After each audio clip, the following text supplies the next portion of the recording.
Hello, and welcome to A Journey to King's Cross, a Harry Potter book podcast. We have just finished up Chapter 22, Owl Post Again. Was there another Owl Post chapter? The first chapter was Owl Post, wasn't it? That's what I was going to I was thinking actually book 1 to be perfectly honest. Chapter 1 was Owl Post. Seriously, she bookended it. That's funny. Yep. It started in the beginning. Because remember he got that weird lumpy package in the first? Yeah, because that was his birthday when he got all of the packages.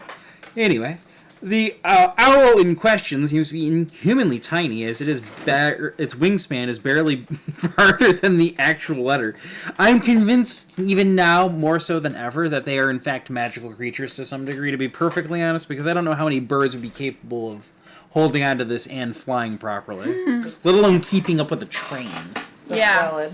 And it did say several times that he was falling and tumbling in the slipstream of the train.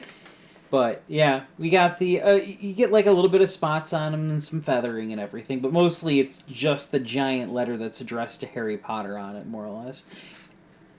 But wait, what do we see here?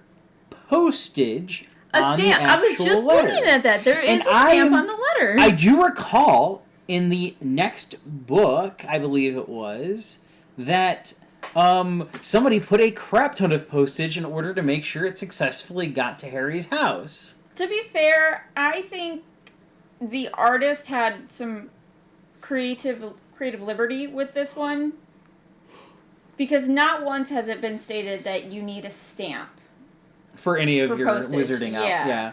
I mean, when you've got an owl that you own, why would you be paying a postage stamp on your own delivery bird? Right. And so I feel like she wasn't... She was just drawing a letter. All right. Fair enough. Let's be perfectly honest and stuff along those lines. That makes some semblance of sense. We shouldn't take the chapter art super seriously. Seriously. Don't call me seriously. No, don't call me Shirley. That's what it was. Sorry, I got my things mixed up. Yeah, what else is in it? Anyway, we do have a nice... Overall, this is a relatively decent-sized chapter and stuff along those lines, but most of it's just wrap-up. I have to admit, though, I am kind of saddened, like, looking into the future, spoiler warning, that Harry doesn't really keep in contact with Lupin nearly as much as you would expect, considering how much time he spent with Lupin over the course of this book, and how upset he was at him leaving. You know? You would think. He really... It does kind of feel like Sirius took over Lupin's position in terms of, you know, being that connection to the parental figures. Oh, that's adorable. I think I've seen that. I was not interested, though. It's not nearly Gamer Subsy enough. Sorry, guys. I distracted him with a Gamer Subs cup. We Hashtag not affiliated. Hashtag not sponsored. Hashtag would like to be sponsored. That'd be really cool. We could get like a wizard themed cup or something. Ooh, that would be awesome. Lines. Yeah. You know, I'm thinking a witch cup with a really big pointy hat. We can't have it too close to Harry Potter, obviously. No. We'd get in Classic trouble. witch. Yeah. Listen, Gamer Subs, if you're interested, hit us up. Send us a message. It's Gamer Subs, so she'd probably be wearing just the hat. It's a giant hat that she's holding in front of her. Okay, and? What's your point? Sold. I want a cat in there. There needs to be a black cat. Coming out of a cauldron, holding her cat with a hat. I'll allow The it. cat's got the hat. The cat has its own hat. They both have hats. Yes, I love it. And the cat is sassy and talks. Someone make art of this. If only. Anyway, we of course get the opening stuff along those lines. We're actually having like the fallout with Snape and everything, and I do find it kind of wild and stuff along those lines that Snape does not take a second to accuse Dumbledore of anything. Harry, you fucker! What did you do? I'm telling you, it was that Potter boy! It's not like anything Harry could have possibly done wouldn't have been poked or prodded by Dumbledore specifically. He even tries to get Dumbledore to believe him in the like when they start these shenanigans off and everything, and not once does he actually say anything. Like, don't get me wrong, having the wherewithal not to accuse one of the most powerful wizards in front of the Ministry to not completely look even more insane than you already do, probably a smart move. But Harry's what? 13-year-old boy. not very sane either. Yeah, Severus. this is not really a great look. You're damned if you do and damned if you don't here. Yeah. Just shut up and stew in it. But, yeah. The whole thing with that department stuff along those lines is kind of comical in the grand scheme of things. I do miss, like, I like some of the playfulness of the actual movie when it comes to the scene where they run into Dumbledore. Yes, I was thinking that, because he's like, did what? Night. Plausible deniability. What? Did what? Plausible deniability. And, of course, we don't get the explosion from Snape at the end of the movie either, which I feel sanitizes his character way too much. But, yeah. I do find it hilarious, though, that they need to keep explaining the disapparating thing over the course of not only this book, but a good chunk of the Harry Potter series entirely. I'm pretty confident being able to disapparate and not disapparate was already mentioned earlier in this book when somebody made a mention of Sirius Black breaking in. Yeah, Hermione did. Because Hermione seems so freaking annoyed. How the hell does the Minister of Magic not know this shit?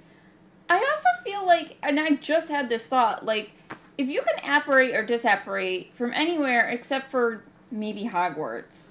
I think there's probably a couple of locations that I would imagine would be difficult to do so. Right, but, like, I feel like either you would have to have an exceptionally powerful charm on Azkaban, or it would have to be something, because you're licensed to do it, right? Yeah, Through the ministry. It's got to be something that, like, you're dislicensed, and it, like, breaks your ability to do it if you're caught and, like, a convicted felon. A convicted felon. No, actually, I think we get lessons in book 6. 6, thank you. I keep the movie count and the book count keep throwing me off.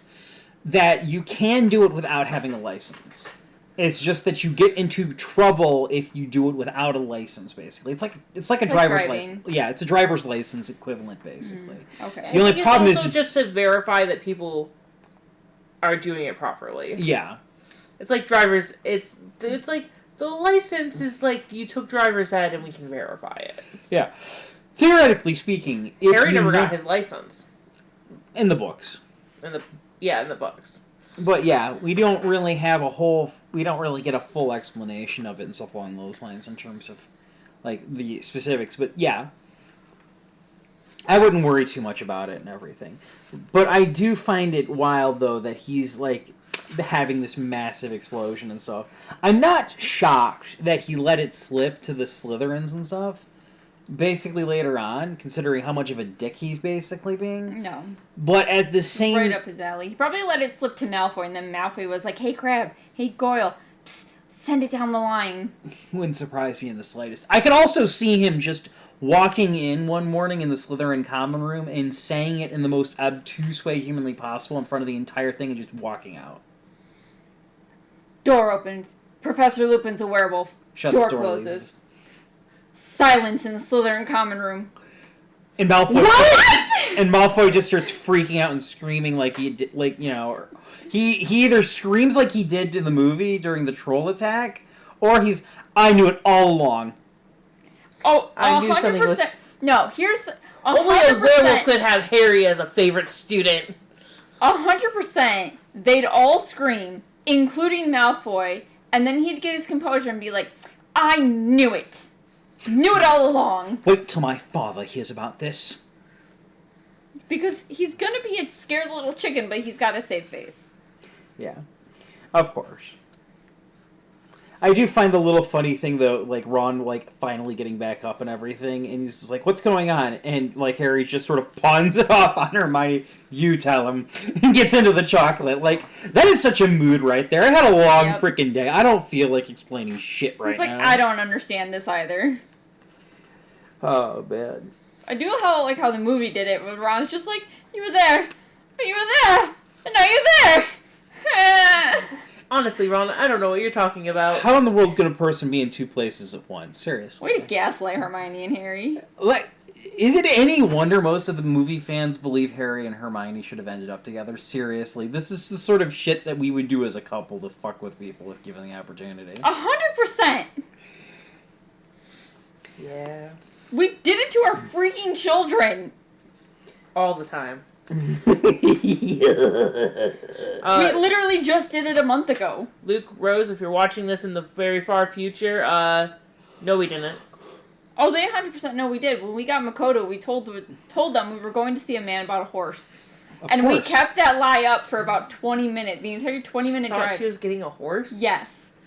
Where did she think you were going to keep it? I don't know. We didn't get that far. I mean, technically, I've seen your dog. He's a horse. That's why we went with we're seeing a man about a horse.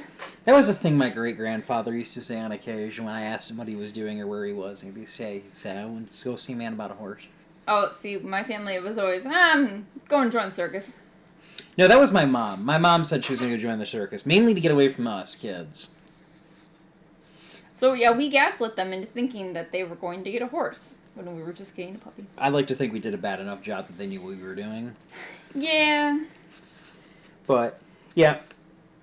We finally, of course, I was wondering what, how, the castle would work during the summer. It sounds like it'd be wonderfully hot.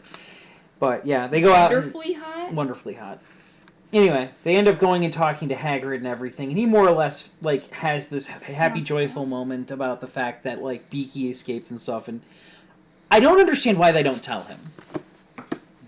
Because he can't keep a secret. That's fair, actually. Literally. First book! Book 1! So, you didn't think it was strange that someone just happened to have a dragon egg? Well, we started talking, and I told him I know all about dangerous creatures. Take Fluffy, for example. I don't think he ever let slip up that Beaky's alive, though, when he gets him back. After Sirius passes away. It's not important back then. Or then. At that point, it's been a few years. It doesn't matter. At that point, you just be like, it's another hippogriff. I named him Buckbeak. Buckbeak Jr.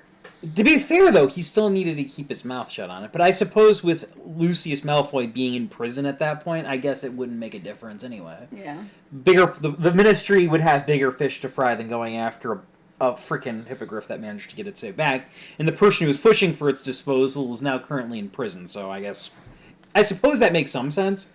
But it is kind of wild that they're just sort of don't worry about it.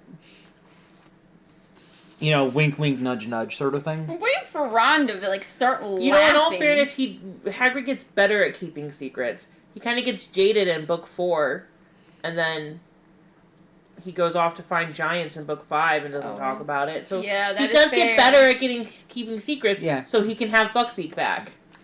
Fair enough. But, yeah. He just learned some hard lessons. We, of course, get the whole thing with Lupin. And it's kind of funny that he is, surprised they don't know about the whole thing with Lupin and everything. It's just sort of they were in the hospital wing. Over the course of they just got out and everything. And with how much Hagrid's usually pretty aware of what the kids are up to and stuff when they're injured half the dang time, I'm surprised he doesn't know that they were in the hospital wing. Especially since the whole incident during this time period is the reason the Dementors get taken away from guarding Hogwarts. Fair. But, yeah. I am a little surprised, but not super surprised that he's the only one that goes to go talk to Lupin. Let's circle us back again to book 1. It's all been swept under the rug, so naturally the whole school knows. Right. No, it was completely. It was what happened there was between you and Professor Quirrell, so naturally everyone knows until it's no longer relevant when he actually comes back in book 4. So naturally the whole school should know. Yeah. You never know. But yeah, I am kind of surprised, but not surprised that Harry's the only one who goes to talk to Lupin at the end. He had a much more personal connection, but it is kind of wild that they don't all go to, check up on him and Unless stuff. all the other... Oh, you're talking about, Harry or Hermione and Ron? Yeah. I was thinking, the rest of the Gryffindors or whatever. I'm they probably did that before already. It's a possibility. Considering how Ron reacts to him being a werewolf and everything, it wouldn't surprise me if a lot of students gave their distance, even if they are, decent folk, you know what I mean? They just have some natural prejudice that's unfortunately there. Moving on from that statement. I didn't say it was right. No, just current events. Yes. Anyway, we of course pop up back in there and everything, and he's talking to Lupin about all this stuff and everything. I have to admit, though, the fact that Dumbledore had to step in order to keep like Lupin from getting into even more trouble and everything. And it's like, you'd think being a werewolf would basically like make it impossible. It's like, dude, I was not in a position to really do anything with him, to be perfectly friggin' honest. I was transformed the entire night. I feel like Fudge is the kind of idiot, and the Ministry is the kind of idiot, that they're gonna see werewolves as lepers, and they're not gonna be like, they're not gonna care what happens or what senses and whatever you have while you're transformed into a werewolf. They would still think he 100% had all of his faculties and knew exactly what he was doing. Even if he didn't. At breakfast, that probably meant that when everybody, like most of the students were in the actual Great Hall and everything eating, he must have mentioned it to somebody. I must that detail. Oh. It was at breakfast. I always envisioned him saying it to the Slytherins in the middle of the Slytherin common room, but I suppose that makes more sense. That would have been hilarious, but... But, yeah. I do like the final straw for Severus, I think, was the loss of the Order of Merlin. Because apparently that's super important to have. Maybe. I mean, it's the highest honor. Yeah, because the last book, they, like, everyone was like, oh my god, Tom Riddle is this amazing person. He had an Order of Merlin awarded to him for services to the school. Right? Is it Order of Merlin? I don't think he had the Order of Merlin. I think he just had special Lockhart awards. had a second level one or something along those Yeah, lines. Lockhart had an Order of Merlin. Second class. But awards in general. Peter Pettigrew was awarded one quote, posthumously. Yeah. Yeah, because he wasn't dead. I do have to admit, though, that like I feel like Lupin probably sees a lot of James in the moment where he's just sort of like, what, for being a werewolf? Like, it's the most not important thing humanly possible, and he just can't grasp the prejudice that is basically happening. And I feel like Lupin would probably have more appreciation for that than anything else that Harry could have possibly said, basically. Yeah. It's just sort of like, you are so much like your dad, that this is such a non-issue to you that so many other people would avoid me like the plague over. This does not define you. Yeah.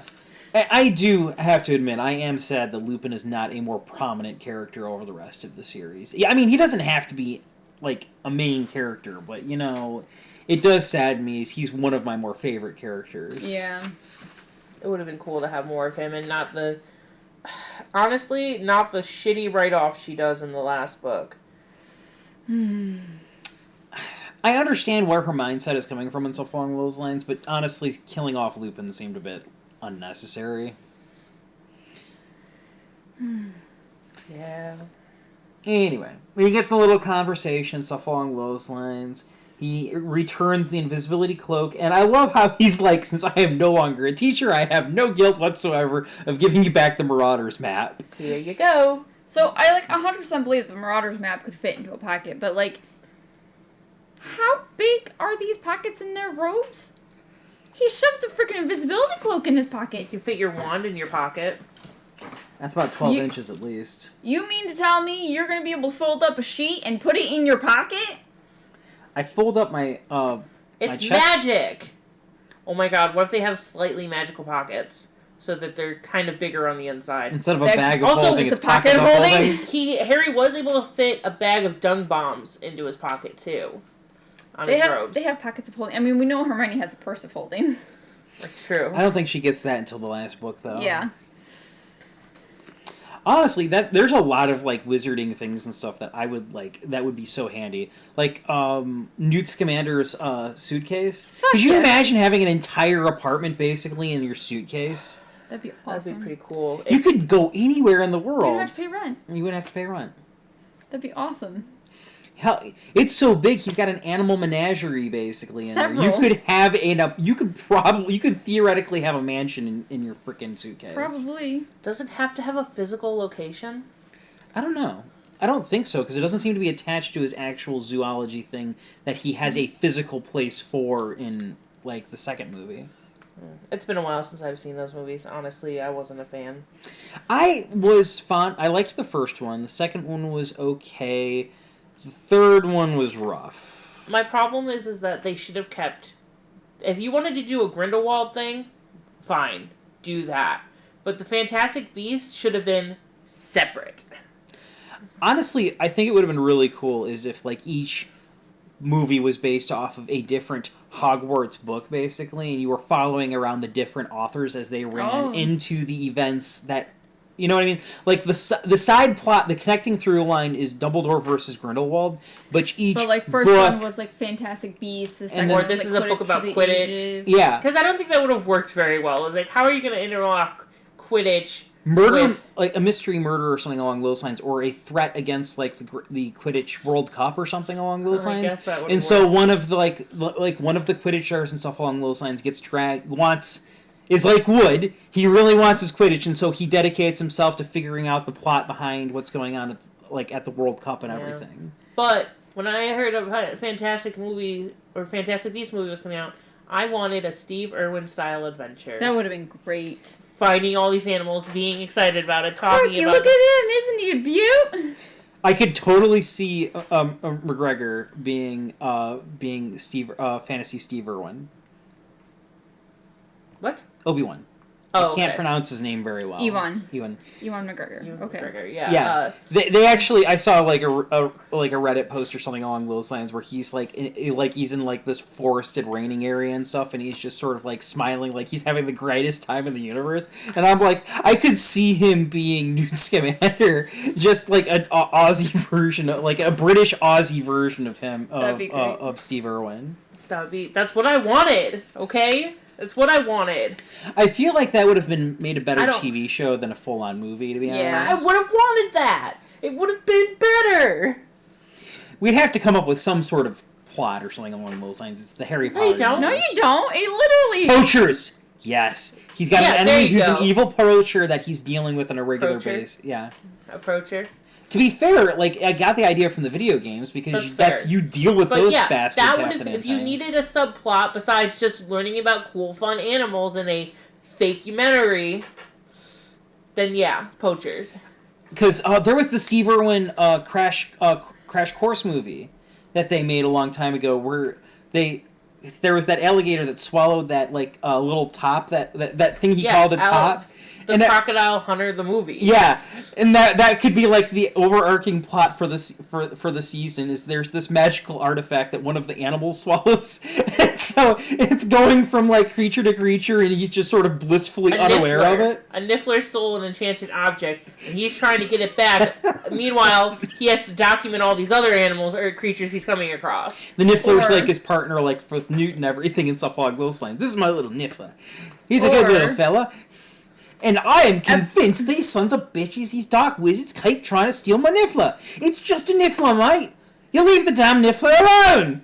And here's my wife and stuff. Good thing she's an excellent driver and everything, or else I would have lost my head at that last tree and everything. Or you could do this for a TV series of Fantastic Beasts. Start with episode 1. Niffler gets some whatever dark artifact, magical artifact or whatever. The whole episode is just chasing down the Niffler, and you're learning all about it. Finally gets the Niffler, tries to get the artifact, fumbles through his fingers, next creature grabs it, and you're like, next episode we're going to be going after the Thunderbird. Or whatever. That would have been just a much more entertaining series than what we got. And then just every episode ends with another creature getting it, and you're like, well, that's what we're learning about next week. Because I'm going to be honest, as we sideline tangent for a moment before we had to go back to topic and wrap this up, what it felt like what happened with the Fantastic Beasts movies felt like what happened with the fucking newer Star Wars movies. You establish a plot goes off the rails in the second book, tries to get back to what it was going for in the third one. It's a completely different track now. Like, it felt like it was all not lined up. And part of that had to do with recasting your fucking villain. Yeah, I'm still pissed about that. I'm going to be honest with you, I was never a big fan of Johnny Depp playing Grindelwald. I did not think it... I honestly believe the actor they had that originally played Grindelwald in his disguised version was perfectly fine. I liked him as Grindelwald. I would have been perfectly fine if he continued to play the role. When they transformed him into Johnny Depp at the end of that one, I was like... because that was like right before he got into legal trouble and stuff. Was before like around the time the second one came out. Around that time, I honestly felt like he was in everything, and I was like, I want a break from you, dude. And now I don't have any of him, and now I feel kind of bad. Yeah. But I was just sort of like, dude, come on. You couldn't have picked anybody else, basically. I'd have to rewatch it because it's been a long time, but I feel like he did pretty good as Grindelwald. And I don't think I ever watched the third one to see how Mads Mikkelsen did. Yeah, he was alright, but like that one really wasn't focusing too much on him to begin with. The second one was great. I loved the one little touch that I honest to God loved from that movie was him when he was casting the spell that was supposed to burn all of Paris to the ground or something along those lines. He was performing the spell like a conductor. Like, you could actually see him, like, moving his wand like he was performing, like, you know, an actual song and stuff along those lines. And I personally thought that was a really cool touch for such a powerful, magical spell that was spanning such a period of time. Like, you got one target, you got a couple of wand flicks. You want to cause nuclear levels of destruction, you need to have a more extravagant wand waving sequence. That shit. Yeah. And to be perfectly honest, like, the idea behind the spell and everything was really cool. Not gonna lie, just that detail compared to Voldemort, like, that makes Grindelwald much scarier as a villain. He's fucking enjoying this. He was, that was the thing, though. I never got any charismatic sense from Voldemort. I never understood how he was capable of gathering followers. Grindelwald, especially in the second one... I was like, I understand why people are flocking to him. I understand the charisma. I understand the word, the purpose, everything. I get why people would follow Grindelwald. I never understood why anybody would want anything to do with Voldemort. I ask myself that question a lot. But people are fucking idiots. I mean, look at American social norm now. Where's the charisma for that, dude? Oh, that's cool. Those look. The ones for McDonald's, they look familiar. Like, I've seen them before. They do like basically the same thing every year. They had a Scooby-Doo one year. I grabbed those, remember? Yeah. Too bad we never really got to use them, though. They're very small. Yeah. But anyway, sorry. Tangent. Back on track. One comment I do have, so we're just going to jump tracks back into the chapter. I feel like J.K. Rowling really should have had another way to describe Harry. Instead of, like, every single time everyone else is just like, you look just like your father, except your eyes. You have your mother's eyes. Verbatim. Yep. She really does kind of beat details into our head over and over and over again, basically. Like, and I, like, reading through it, I'm like, yeah, you have your mother's eyes. As I was reading through it, but, like, this chapter, I would like to hear more of, you remind me of Lily. Yeah, or something. There's something about you that reminds me of your mother. I've always been under the impression that he got his more good nature from his mother, to be perfectly honest. His dad was a bit of a prat sometimes. Yeah. His dad was a bit of a nepo baby. It's okay. I mean, or you could be like, He used his power for good. Just, you look just like your father. You could even be like, you are your father's twin. Type of thing. Like, something slight variation. I would have be the same. I would have loved, rather than the heartbreaking version of it from the movie of "Nice one, James," occasionally somebody being like, "Oh, Jesus Christ, I thought James came back to life for a second." Like, that would be more, like, expected, too. Like, could you imagine if, Lupin went around a corner and basically there's, like, a miniature version of James just standing in front of him, like, some sort of, like, oh. Like, I feel like we should have been having that already in the Hogwarts Castle. Like, you just have teachers walking through just... James? Harry? Whoever the fuck you are? Right. Considering your parent, your dad, and my grandparents keep mistaking us for other members of our own frickin' family at the damn time. 100%. It's a lot easier when you call your students by their last names. Fair. That might be why. Potter! There's a joke about this, about imagine all the Weasleys going to school, and it's like, we can just say Weasley. Mr. Weasley, Mr. Weasley. Ginny shows up and does get called Mr. Weasley once. Oh, no. Just once. The look on her face. But I wish, so, Dumbledore was even, you're probably going to get tired of hearing this. Bitch, I'm already tired of hearing it. We're 3 books in and everything, and this seems to be the only way anybody describes this kid. I feel like actually in this movie, Harry was like finishing Lupin's sentence for him. I have my mother's eyes. I have to admit, though, the whole comment about Trelawney getting another prediction that Dumbledore was like... She should get raised. That was great. That was great. Like, just casually talking about, like, the finances of the school and everything. Not a care in the world. But that begs the question, does that mean she hasn't had a raise in 13 years? It might just mean that she deserves another raise.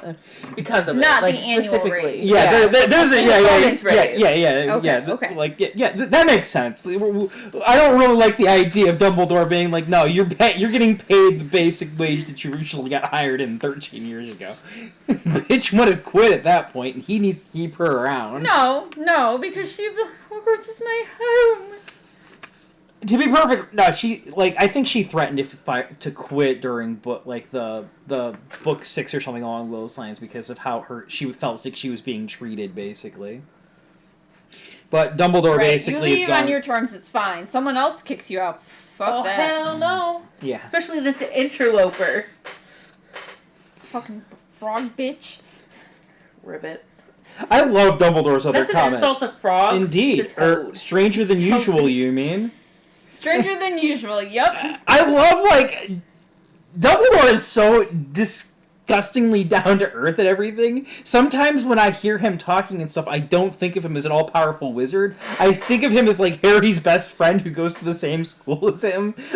He's not even a teacher. He's just another old student that basically just hangs around that Harry has conversations with. It makes me think of, in Pokemon Scarlet and Violet, when the... Spoilers. Clive. Headmaster goes around. I was like, I'm not the principal. My name's Clive. I'm a student. Hello. Just like you. Hello, fellow students. And it's like, oh, okay. I'm not buying this for a second, but alright, I'll play along, I guess. Let the old man pretend he's a young whippersnapper. I never did. I always called him by the principal's name. He's I've told you before. No. I just played And then it's like, I'm sorry to have deceived you, but I am the principal. You're like, yeah. Yep, you were. Gasp! Oh, sorry, there was a slight delay. Can I try again? I would imagine that somebody could have played the game and just skipped through the beginning parts and just, didn't make the connection. Be like, this is a really old-looking student. Or, no, wait, there were older students, though. There were people in uniform that were well into their 30s, at least. So it kind of implies that it doesn't matter how old you are, you could always come to this Pokemon school, basically. Never too old to learn. I feel Dumbledore would actually approve of that sentiment. But, of course, we get our bookly wrap-up with Dumbledore and everything. We talk about, What have you learned this year? More or less. Absolutely nothing. That you didn't learn in class. Absolutely nothing. And Ron gets his pig. I have to admit, I love how, Ron is, instinctively protective. Crunkshanks is dinner? And Ron's no! Well, hold on. I don't know if... Is it still an owl? We're good. This is mine I know, now. he's, wary. To be fair, though, if you found out that you were accidentally sleeping with a 35-year-old man, basically, for the, God knows how long and everything. That would be terrifying. You'd be a little touchy about random creatures entering your house. Yeah, I'd be gun-shy, too. Yeah, just a smidge. Having, gone through, the last 3 books and everything, though, Ron, I can understand why Ron was such a beloved character before the movies basically threw his character into the fucking dirt. I do have to question either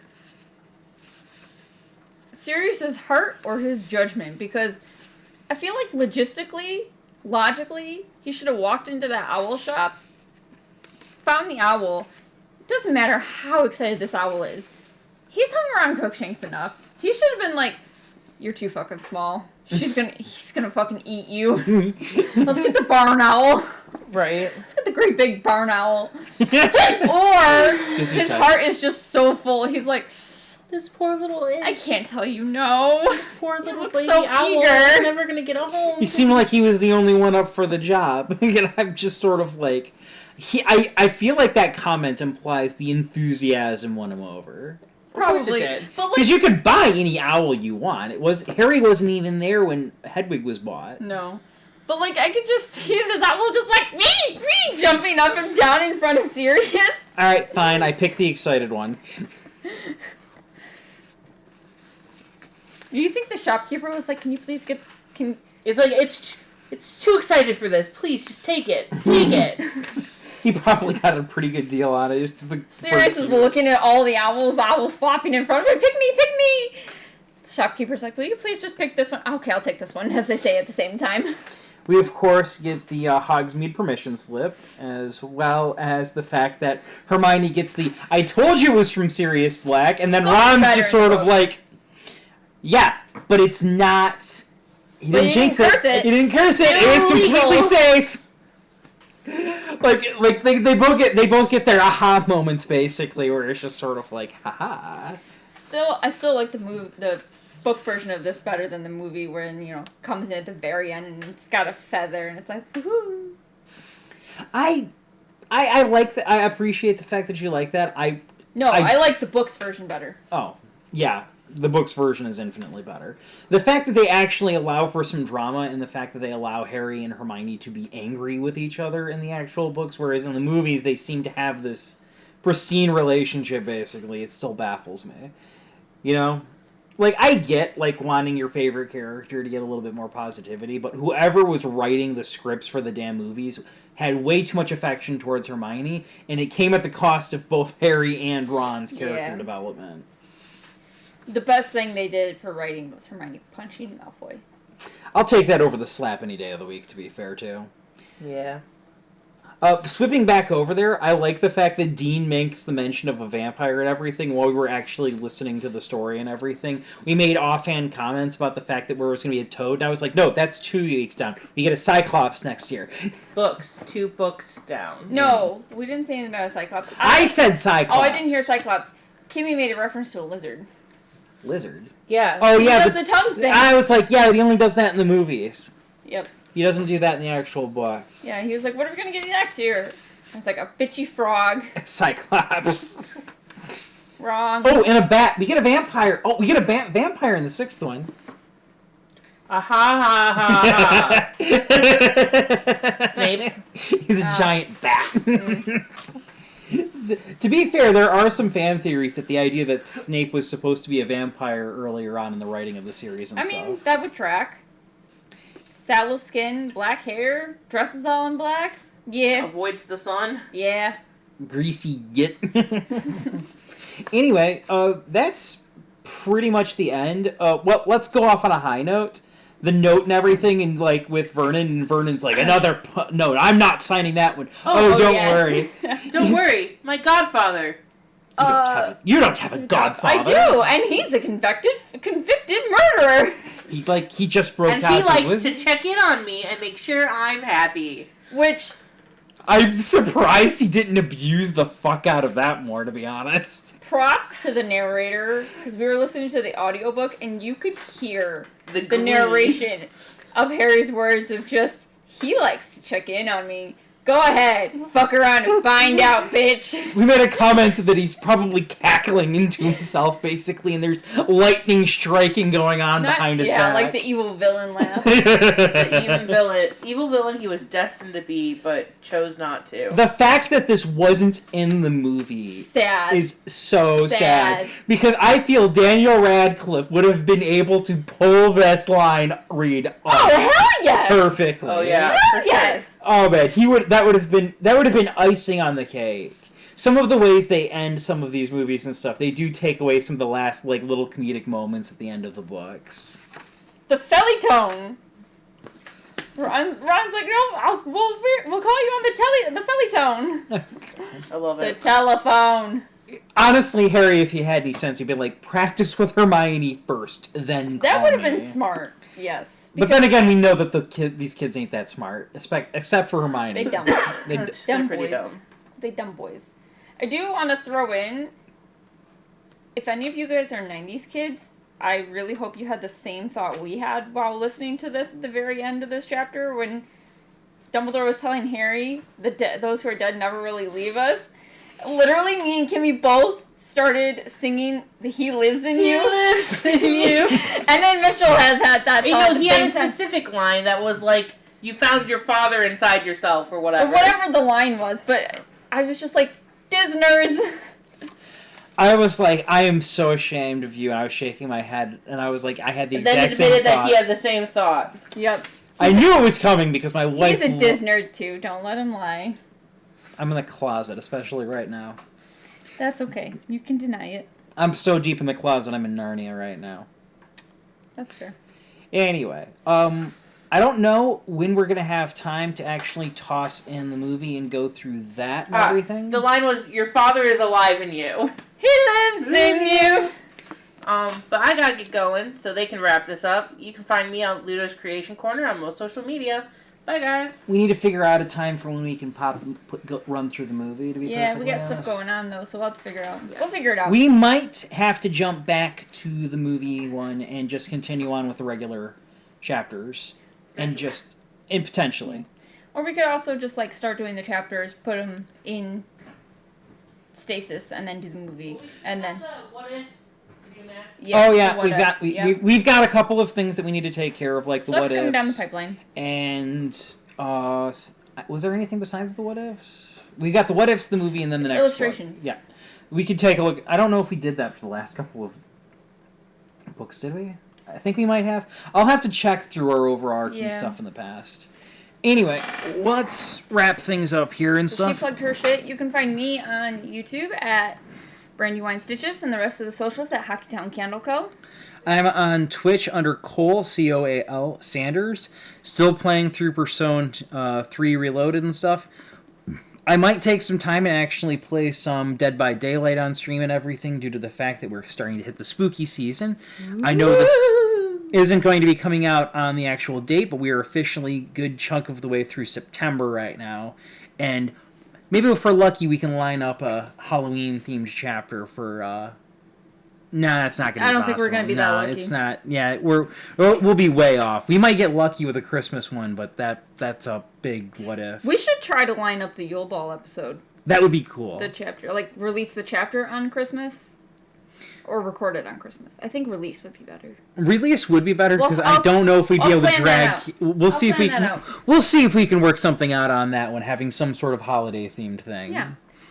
Anyway, we're gonna wrap things up here. So, like, comment, subscribe, and keep your wands at the ready.